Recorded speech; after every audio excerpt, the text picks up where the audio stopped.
Welcome, traveler of thought and dream, to another tale beneath the stars. Tonight we walk the white stone paths of Gondor, where dwarves once passed unnoticed through the courts of men, and ancient secrets slept beneath the roots of the White Tree. This is the story of a dwarf named Thrain of Gondor, sent from Erebor to aid in Gondor's restoration. But what he finds is more than crumbling walls and silver veins. He finds an old friendship buried beneath stone, and a calling that echoes from the days before the shadow fell.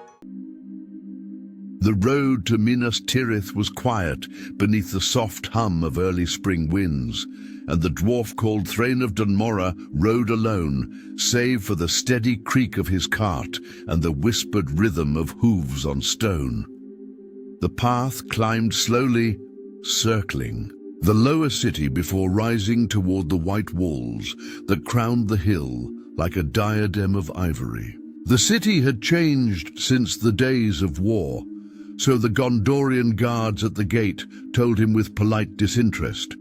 And though the black banners of Mordor no longer hung in the air, the stones still carried echoes of old battle. Thrain said little as he passed under the towering archway, his cart bearing crates of forging tools, a sealed letter from Erebor's king, and a modest traveling anvil wrapped in burlap and honor. The first thing he noticed was the air. It smelled different than the high halls of Erebor or the low, rich loams of Dunmora. Here it was bright and clean, touched by ocean wind and cypress bark, too thin for his lungs to feel at home. His boots echoed as he walked the paved streets of the first circle, dwarfed by the height of the buildings and the wide-eyed stares of children leaning from windows. Many had never seen a dwarf, and Thrain, with his thick silver-streaked beard braided down to his chest and a polished forge token around his neck, walked like a stone in a river of taller men. He was led through 5 circles before the guards told him to wait. The steward's tower loomed ahead, white against a cloudless sky, and Thrain took a seat by a shallow fountain, its waters whispering like tired breath. He reached into his satchel, pulled free a smooth stone the size of his palm, carved with a spiral knotwork pattern, and turned it slowly in his hands. It was the first stone he had ever shaped as a child, the grain rough and uneven, but still warm in memory. It kept him centered.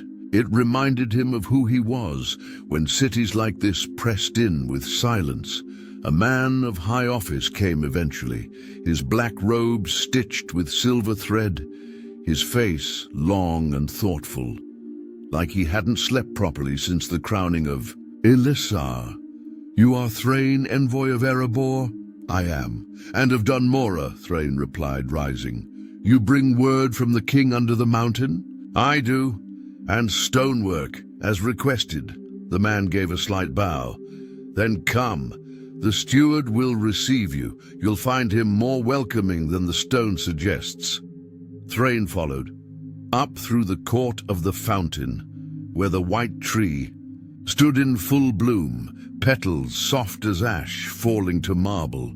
He paused a moment beside it, as if listening to something deeper beneath the roots. Dwarves did not worship trees, but they respected old things, and this one pulsed with history, like an ember still alive. The steward's hall was vast and quiet, long banners trailing like slow sails overhead. Thrain handed over the sealed letter, an offer of support, stone, and craft from Erebor's guilds for the rebuilding of old fortresses, watchtowers, and ancient tombs once buried by time and siege. The steward, a kind-eyed man with a beard streaked in gold, asked many questions and gave no false smiles. It was clear he knew little of dwarves beyond their swords and silver. And Thrain, who rarely spoke more than needed, found himself saying more than usual about the forges of Dunmora, the frost-deep caverns of the Iron Hills, the recent silence of the East. When all words had been shared, the steward stood and gave a short, firm nod. There is work here for hands that remember the weight of stone, not only for towers and tombs, but for what was once forgotten. Come tomorrow to the Hall of Records. There are ruins beneath this city, older than we dare admit, and something stirs there. Thrain bowed his head. Stone does not forget, steward, even when men do. Later, as dusk fell over the city like a soft blanket, Thrain sat in a guest chamber overlooking the Pelennor fields. He lit a small forge lantern from his satchel and set it by the window. Its ember flickered warmly, casting slow-moving shadows. Across the stone wall, he took out the spiral-carved stone again and placed it beside the flame. The forge light caught in the etchings, and for a moment it looked as if the spiral glowed. He did not yet know what waited beneath Gondor. But the stone would remember, and so would he. Tomorrow he would descend. Below the king's library, the sun rose pale and steady, casting long amber lines through the mist that clung to the rooftops of Minas Tirith. In the hush of early morning, Thrain walked alone through the sixth circle, his cloak damp with dew, his boots silent against the stones, as if he knew better than to wake the city too quickly. The steward's orders had been precise. Report to the Hall of Records, beside the king's library, an old archive nestled into the mountain's shoulder, its entrance marked by a single obsidian torch that never burned. The hall was older than the steward had said. That much Thrain could feel as soon as he passed through its low-arched doorway. The air changed the moment he entered, cool, still, and close. It smelled of paper dust, candle wax, and something deeper, like the memory of fires that had long since died. The librarian who met him was pale and soft-spoken, his robes a quiet grey, and his hands ink-stained from a life of careful pages. "You are the dwarf, yes? The stone hand from Erebor?" "Thrain," he confirmed. "I've come to see what lies beneath." The man nodded without question. "Follow me. The door has been sealed for generations, and not by us." He led Thrain through narrow stacks of yellowing scrolls and tomes too large to lift, past maps inked in fading quenya and tapestries brittle with dust.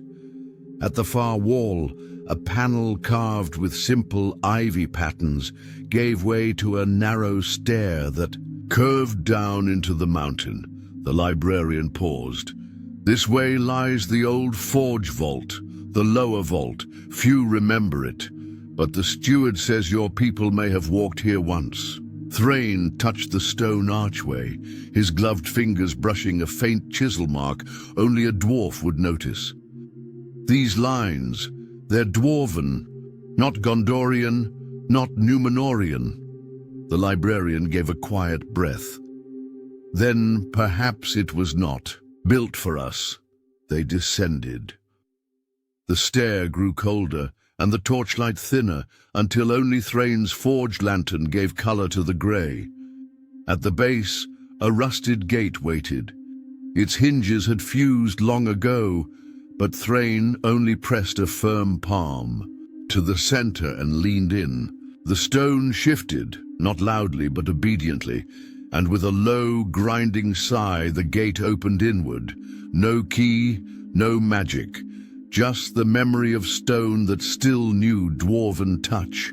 What lay beyond was not a crypt, nor a forge. It was something in between, a large hall carved into the bones of the mountain, its pillars shaped like massive tree trunks of stone, each one ringed with runes, so faded they barely hummed when he passed. Dust swirled in the air, undisturbed for centuries, and in the silence, Thrain felt the echo of hammer song, not in his ears, but in his bones. In the center of the room sat a dais, and atop it, a low pedestal with a cloth laid carefully over. It, not rotted, preserved. Waiting. He approached, careful not to breathe too loudly. When he lifted the cloth, what he saw nearly took his breath. A single, fire-blackened hammer. The metal was fine silver steel, not elvish, but older than Gondor, older even than Erebor. Its haft was stonewood, etched in spirals matching those on the stone Thrain carried in his satchel. Across the hammer's flat face, a name was barely visible, but it was not in Khuzdul. It was Westron, and it read, "To our brothers of the stone, Gondor remembers." Thrain stood still for a long time, staring at the hammer, the name, the meaning. This was no relic of war. This was a gift, a symbol, a pact, something long forgotten, waiting to be found again. From the far end of the hall came a gust of wind, impossible underground, and a soft, hollow chime, like a bell struck deep in the earth. Thrain turned, eyes narrowing, hand hovering, over his belt. But there was no enemy, only stone, only echoes. And then he whispered almost reverently, "Stonefriend." He did not yet know the story behind the name, or why Gondor had buried this hall so far beneath their books and scrolls. But something had been forged here once, a bond, an oath, and now, after centuries of silence, the stone had remembered. The old bellhammer. Thrain did not sleep that night. He sat cross-legged beside the stone pedestal in the old vault, a lantern casting slow-moving shadows over the ancient hammer, its silver steel face still cold beneath his fingers. The inscription, "To our brothers of the stone, Gondor remembers," looped through his thoughts like a chant. It was not just a relic, it was a message, a buried tribute between men and dwarves, crafted in a time when trust was harder than iron and just as rare. He turned the hammer slowly, examining the balance of it, the way the haft still held tight despite centuries sealed in silence. It was not a weapon, no edge, no point. This was a bell hammer, used not to strike foes, but to strike tone. A dwarven tool meant for communication across great halls, through vast tunnels, and in the deepest mines where no voice could carry. And yet, this one had no matching bell in sight, or perhaps the city itself had once been the bell. By dawn, he had returned to the steward's tower, the hammer wrapped carefully in a leather cloth. The guards recognized him now and did not ask questions. The steward, bleary-eyed from candle-lit council, took one look at the item and stood from his chair. "It rang," Thrain said softly. "In the deep vault, I heard it. The air itself struck tone." The steward ran a hand along his beard. "We knew of the vault, barely, but the hammer, no one has spoken of it in living memory. Not even the lore keepers." Thrain stepped forward. "This was not made in Erebor, and it's not Khazad-dûm work either. The spiral etchings, those are Dunmora, my kin, from the days before the line of Dain. That hammer's over 2,000 years old." The steward's eyes narrowed. "Then, why is it here?" "I think Gondor asked for it," Thrain murmured, voice tinged with wonder. "Not as tribute, as promise. Your people once held bond with my ancestors, a deeper one than trade, and that bond was hidden, buried when the shadow rose, when men feared what was lost in the dark. Silence stretched long between them." The steward glanced out his high window, the branches of the white tree swaying gently in the spring wind. We are rebuilding Stonehand. Walls, trust, history. If that hammer can teach us something of what was, then so be it. He placed a hand over his heart, then gestured for Thrain to keep it.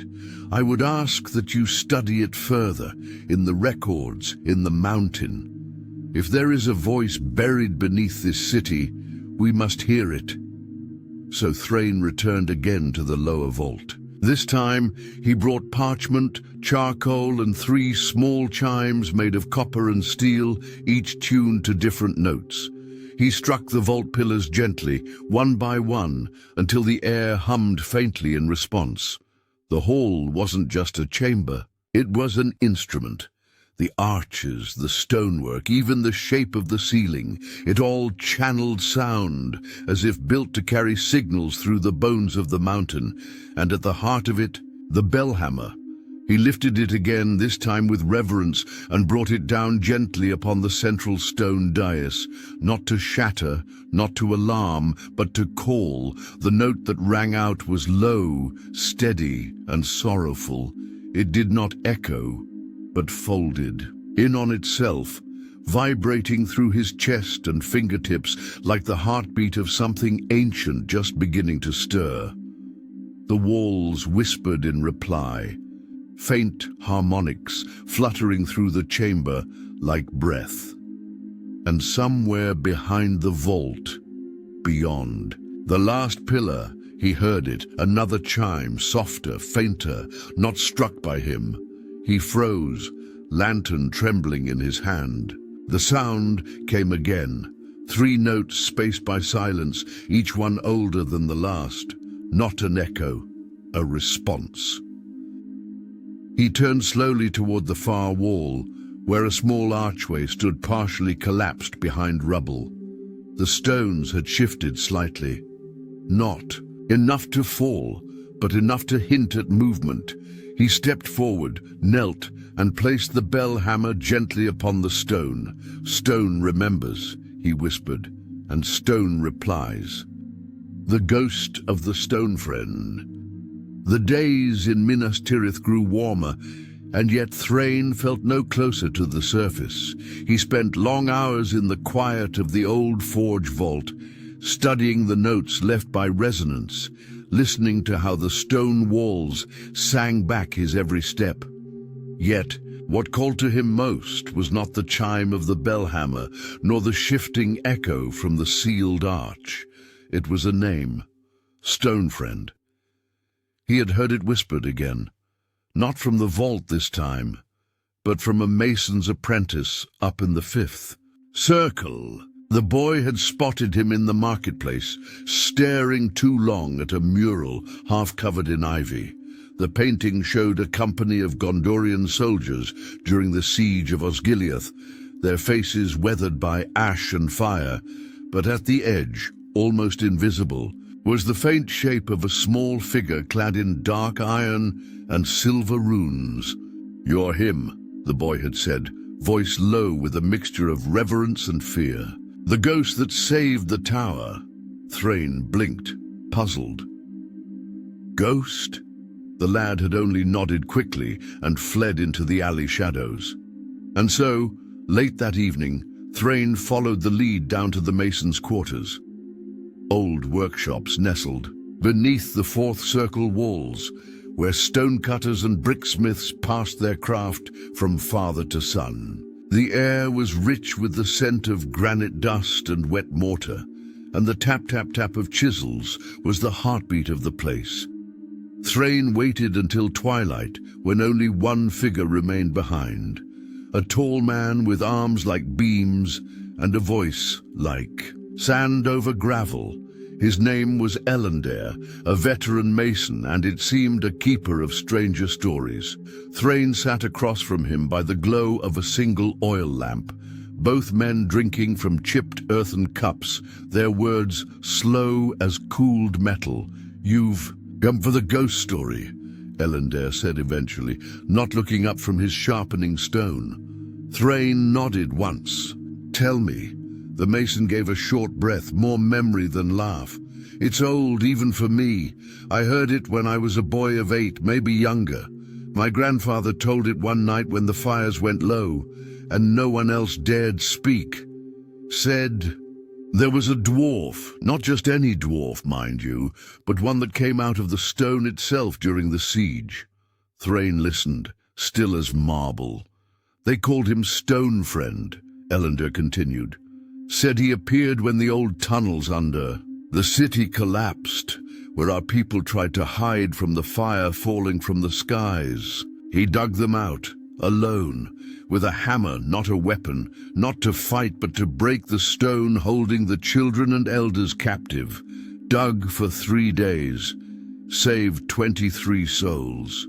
He paused, but no one ever saw him again, not even a trace. No name, no reward, just the sound of a hammer echoing deeper into the rock until it stopped. Thrain's fingers brushed the spiral stone in his satchel. Why did they call him a ghost? Because none could find a door where he came from. No tunnels led to him, only stone. And because when they tried to honor him, the name he left behind wasn't a name at all. Just one word etched into the wall near the rescue site. Thrain closed his eyes as Elendil spoke the word. Stonefriend. Silence fell between them, like dust settling on an old sculpture. Thrain finally said, "What if he wasn't a ghost?" Elendil looked up, eyes narrowing. "What do you mean? What if he was a stonemason like you?" Thrain asked. "Like me, a dwarf who knew the old ways, who knew where the hidden vaults lay, like the one beneath the library." The old mason leaned forward, elbows on knees, voice suddenly very soft. Then he wasn't just a stone friend, he was a bridge. Thrain stood slowly, the oil lamplight catching the bell hammer where it hung from his belt. And maybe the bridge still stands. As he left the workshop, the stars hung heavy above Minas Tirith, and the moonlight traced the outlines of the white towers like chalk over a forge's edge. Somewhere beneath the city, a name waited to be remembered not as legend, but as lineage. And Thrain, Stonehand of Dunmora, would find it. The Hall of Dust and Names. The rubble shifted slowly beneath Thrain's hands. Each stone lifted and placed aside was a memory dislodged from the skin of the mountain, each one coated in the soft breath of centuries. He worked alone, by the flickering glow of his forge lantern, and the faint hum that lingered in the air after he struck the bellhammer hours before. The chime had come again, 3 tones, spaced just as before, faint but deliberate. A call, an answer. And so, behind the final pillar in the deep vault, Thrain dug, not with haste, nor with the hungry pace of dwarves in search of gold or gem. This was slower, gentle, as though he feared damaging the breath of a long-buried song. The last stone tumbled away and revealed the edge of an archway, tall, rounded, and etched with runes not in Khuzdul, but in Westron and Cinder in both. Words of welcome, words of warning. They curled like vines along the doorframe, and at the center, engraved in a circle of gold-leafed stone, one word remained unmarred by time. Derwaith. Stone witness. Thrain passed through. What opened beyond was not a tunnel, nor a chamber, but a long corridor, low-ceilinged and lined on either side by stone tablets set into the walls. Names were etched into them in a dozen scripts. Some had dates beside them, some had nothing at all. Some were carved deeply with purpose, others had been added as if by trembling hands in haste. But all were dwarven, all. Dust coated the floor, in undisturbed layers, and Thrain stepped carefully, his boots disturbing only the smallest memories. He traced a few names with his fingers, whispering each one softly. Fundin, son of Marig, Galdin the Greyforge, Runa, daughter of Rurik. None of them were names from Erebor. These were older, from long-lost houses and scattered kin, dwarves, who had walked the White City when its foundations were still wet with the blood of Númenor's fall. This was a hall of the forgotten, a record not kept by kings, but by those who worked in silence, masons, smiths, diggers, law-hewers, dwarves, who had helped build, reinforce and rescue Gondor in ages past. Their deeds unmarked in any book of men, but held fast in the mountain's own memory, and at the far end of the corridor, beneath a long sloped slab of blackened marble, Thrain found a final name. Its carving was shallow, made not by tool, but perhaps a worn finger or dulled edge of metal. The stone here was scorched, as though flame had kissed it once in anger. And yet the name endured. Stonefriend. No father, no clan. Friend of the deep and day. Thrain knelt. The dust around. The stone trembled slightly, as if stirred by the warmth of his forge lantern. He took off his gloves and pressed both hands to the slab, and the chamber answered. A low thrum vibrated up through the floor and into his bones, not voice, not word, but feeling.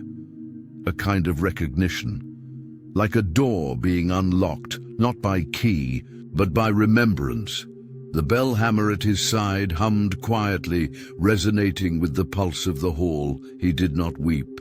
Dwarves rarely did, but something like water gathered behind his chest, and he sat still with it, allowing the silence to embrace him like mountain air. In that quiet he understood, this was no tomb. This was a witness, a place where memory was, held in stone so that it would never again need to be held in sorrow, a place that asked not to be mourned, but remembered.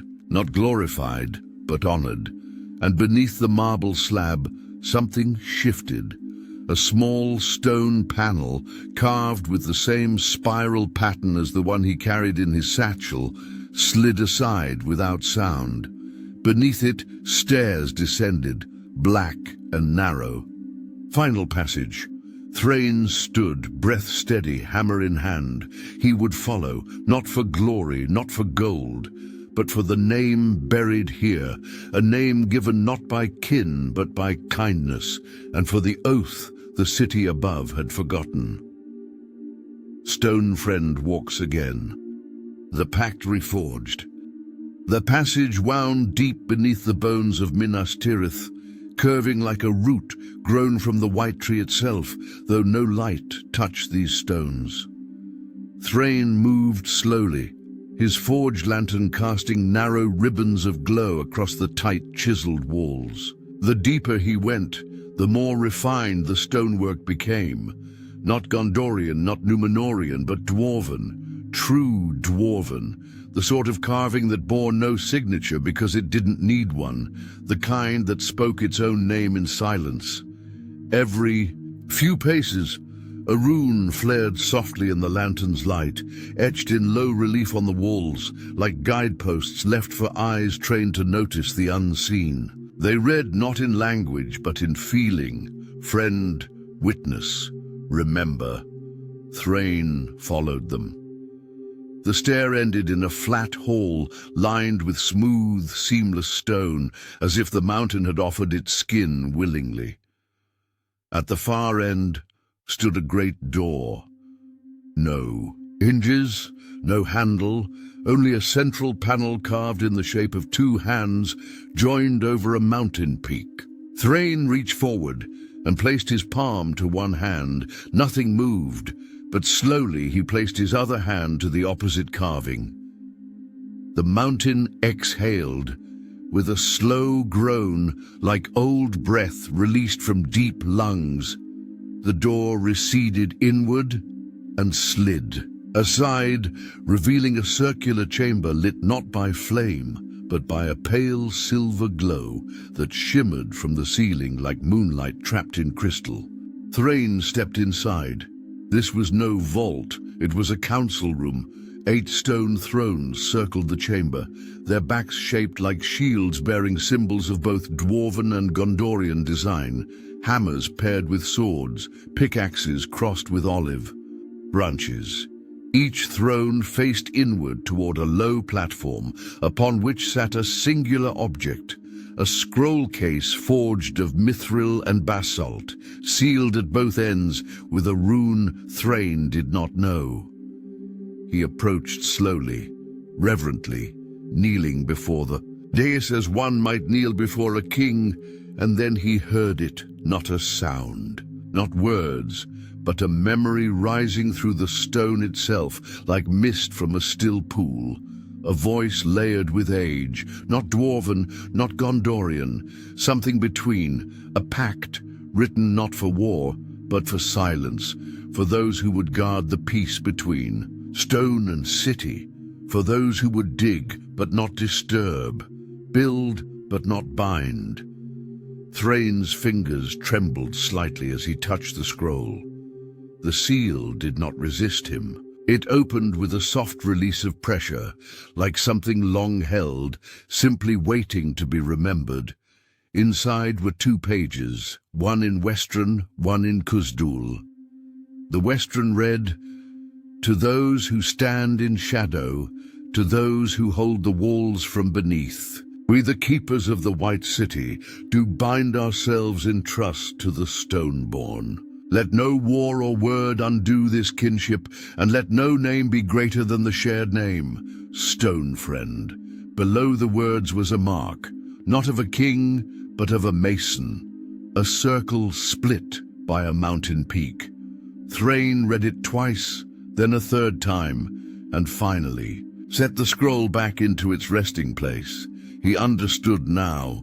The ghost who had dug through fire was no lone wanderer.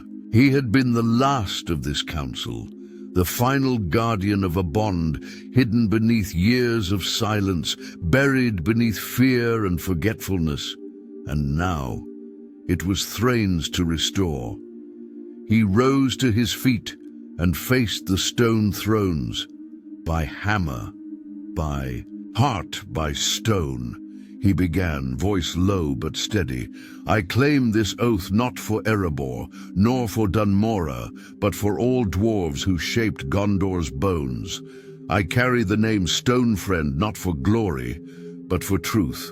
And with that, the pale light above flared brighter just once, like an ancient forge accepting new flame. A sound behind him made him pause. Footsteps. Thrain turned, half expecting another echo or illusion. But it was a man, tall, grey-cloaked, a steward's badge on his breast, the one who had first led him to the Hall of Records. But something in his eyes was different now, clearer, older. "I thought I might find you here," the man said softly. "There are those who would rather the pact remain hidden." Thrain's brow furrowed. "You knew." "I suspected," the steward replied, "but we feared stirring old ghosts. Gondor has enough to rebuild without awakening history." Thrain stepped forward. "This history is Gondor, and it breathes still. Deny it, and the stone may forget you in return." The steward's mouth twitched in what might have been regret or admiration. Then after a pause, he bowed. "Then let the pact be reforged, and let it begin with you." Thrain nodded once, slowly. For the first time in an age, the chamber was no longer silent. It had purpose, it had witness, and it had a voice. The fire in the foundations. The silver light of the hidden council chamber dimmed once more as Thrain sealed the scroll case and passed back through the deep hall, his hammer swinging gently at his side. The pact had been uncovered, its words spoken aloud again for the first time in centuries. And yet, as he emerged into the upper vault and breathed in the cool air of the library's foundations, A cold knot curled in his chest. He was not alone in this memory, nor in its reawakening. Word had traveled faster than he'd thought. Not by whisper, but by unease. Some of Gondor's high masons, those with stonework contracts sealed in royal ink, had taken poorly to talk of dwarves reopening old vaults. There were mutterings of interference, prideful grumbling about foreign hands shaping Gondorian walls. Thrain heard it in the passing silences of guards, saw it in the way his name was now spoken, just a little softer, a little colder. He paid. It little mind until the floor shook. It came one dawn as he descended once more toward the forge vault, his lantern bobbing like a distant star ahead of him. A low, stuttering tremor, just enough to rattle loose dust and whisper through the walls like a warning. Thrain stopped mid-step, listening. Then came a second tremor, sharper this time, followed by a dull boom from somewhere deeper than even the Hall of Dust and Names. He broke into a run, down through the archive stair, past the crumbling mural of the tree and the tower, his boots barely touching the ground. When he reached the lower vault, smoke coiled from beneath the archway he had cleared days before. The hidden corridor was scorched. The great council chamber, the place of thrones and silence, was intact, but the seal above the door had been cracked by force. The scroll was still safe, but the walls had blackened, and the silver light flickered like a flame choked for air. Sabotage. Someone had tried to collapse the chamber from above, targeting the deep supports of the Sixth Circle's eastern edge. Whoever it was, they knew where to strike, and what they hoped to bury. Thrain stood in the smoke, heart steady, jaw set like a wedge in iron. He did not shout, did not curse. Instead, he reached into his satchel and withdrew a single chisel. He tapped it once against the wall. A note rang out, short, high, urgent. He tapped again, 2 tones, low and long. The vault trembled, not with collapse, with response. From the dark corners of the city, echoes answered, old tunnels carrying sound back to him like voices in a dream. Tunnels his kin had once carved beneath the White City, forgotten by map-makers, but never by stone. And then came footsteps, not one, not two, but a small company. 4 dwarves entered from a passage half hidden by rubble, stone hands from the guilds of Dunmora and Erebor, sent quietly by King Thorin III weeks ago. They had come not just to build, but to watch, and now to defend. "You rang," one of them said with a half grin, wiping soot from his brow. Thrain didn't smile, but his shoulders eased. "We have a chamber to reinforce, a pact to protect, and a foundation to anchor before more fools try to pull it down." The others nodded. They set to work at once. The hours blurred. Stone was braced, soot cleared, runes recarved with fresh breath. And Thrain, with soot on his cheeks and firelight in his eyes, oversaw it all in silence. That evening, he returned to the surface to find a letter waiting. From the steward himself. "Stonehand of Dunmora, I have received word of tremors near the Sixth Circle. We investigate above, but I trust you to watch below. Some wish only to rebuild what they remember. But others, like you, remember what was lost. I stand with the pact. Let it be known. Barathor, steward of the White City." Thrain folded the letter, tucked it beneath the spiral stone in his satchel, and looked out over the rooftops of Minas. Tirith, the city was still, but below it the forge of memory burned bright once more. Stonefriend of Gondor. Spring turned slowly to summer in Minas Tirith, and with the warmth came new mortar between old stones. Birds nested in towers that once bristled with flame, and voices echoed through the streets again. Laughter, barter, song. But far beneath, the city's light Thrain worked still, in a chamber never meant for kings or minstrels, but for the quiet memory of those who built without witness. The damage from the sabotage had been fully mended. The deep chamber gleamed again beneath the silver glow of its ancient ceiling. The packed scroll resealed and mounted within a new stone pedestal. The 8 thrones were no longer empty.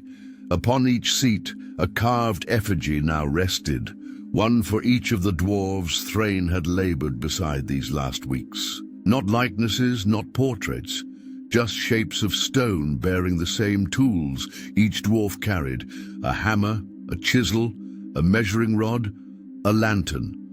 Symbols, not for worship, but remembrance. And in the center of them all stood Thrain's last gift, a low plinth upon which rested the bell hammer, polished and glowing faintly, its name now freshly engraved in both Khuz'dul and Westron. Stonefriend. A name no longer whispered in the corners of old workshops, but etched into the mountain itself. That morning, the steward came in person. He stepped silently into the vault, hands behind his back, and stood beside Thrain without a word for some time. At last, he said, "You've done more than rebuild. You've reminded us what was beneath." Thrain nodded once. "It's not my city, but it was our stone." The steward smiled gently. "It still is." He handed Thrain a scroll, not royal decree, not coin. It was a map of Gondor, but not above. Beneath, old tunnels, sealed chambers, long-lost vaults, marked now in careful script. Some remembered by lore masters, some guessed from legend, and some added by Thrain's own hand. "We'd like your help," the steward said softly. "Not just to restore what was, but to finish what was begun." Thrain took the scroll without ceremony and tucked it into his satchel beside the spiral stone. No oath needed speaking. The work would continue. That night, he returned once more to the Hall of Dust and Names. With a small hammer and a chisel carved from the same stone as the plinth, he added one last name to the wall, not his own, but beneath the name Stonefriend, where the old inscription read, "No father, no clan," he added a line in fresh Khuz'dul, remembered by Thrain. Of Dunmora, of Gondor. He stepped back, letting the lantern light kiss the letters. No trumpet would ever sound for it, but the stone had heard, and that was enough.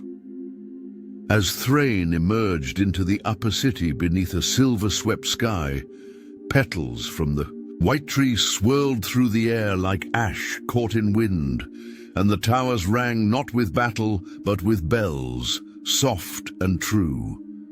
The city breathed easy, and somewhere deep in the stone, the echo replied. And so ends the tale of Stonefriend of Gondor, not a warrior's saga, but a builder's, not a song of fire and crowns, but of stone and silence. Thank you, gentle traveler, for joining Thrain's journey from the high halls of Dunmora to the forgotten heart of Minas Tirith. May you rest tonight with the warmth of dwarven fire and the hush of a city cradled in memory. If this story brought you peace, you're welcome to explore the playlist for more bedtime tales from Middle-earth. Until next time, sleep well and let the stone remember you.